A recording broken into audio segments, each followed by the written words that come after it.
Magandang gabi po.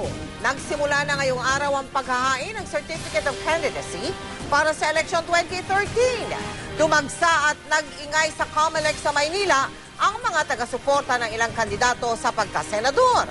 May patikim na rin kung gaano kakulay ang politika sa bansa. May mga dating magkakaaway na magkakasama na ngayon sa iisang koalisyon. May mga pumuna rin ang simpleng filing of COC, tila sinamantala raw ng ilan na mga kampanya. Kaya naman dismayado si COMELEC Chair Sixto Brillantes. Mula sa COMELEC, nakatutok live si Tina Pangaliban Perez. Tina.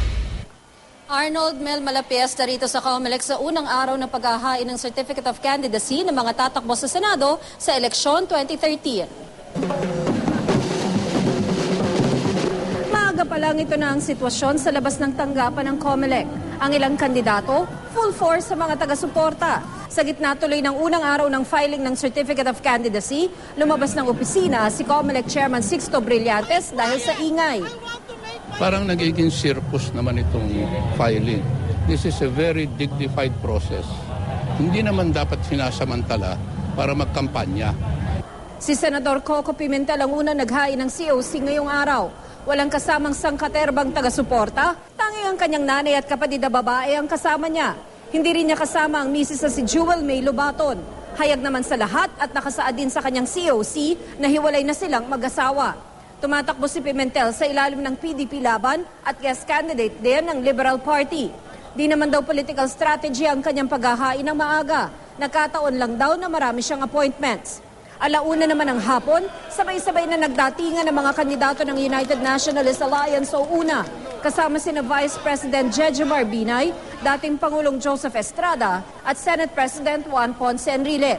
Kasama rin ang grupo sina Senator Tito Soto at Sarangani Representative Manny Pacquiao.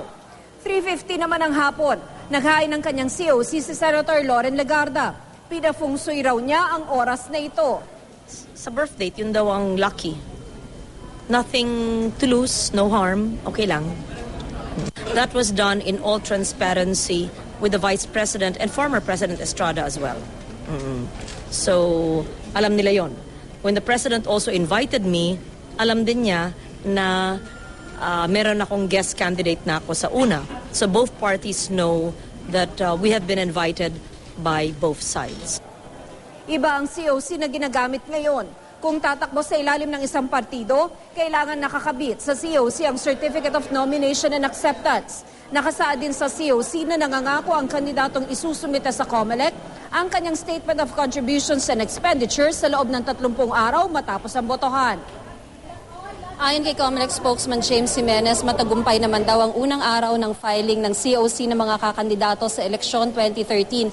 Hanggang alas 5 ng hapon sa Biyernes po ang deadline at ayon sa COMELEC wala pong extension. Pero inaasahang sa Disyembre pa ilalabas ng COMELEC ang pinal na listahan ng mga kandidato dahil sasalain pa nila ang lahat ng mga inihaing COC. At habang patuloy po ang filing ng COC ng mga kandidato, suspendido naman po ang voters registration. Arnold? Tina, yung Malapiesta, no, na pagdating dyan para mag-file ng COC, ang termino ng COMELEC, discourage, hindi naman pinagbabawal. So, paano rin sila seseryosohin?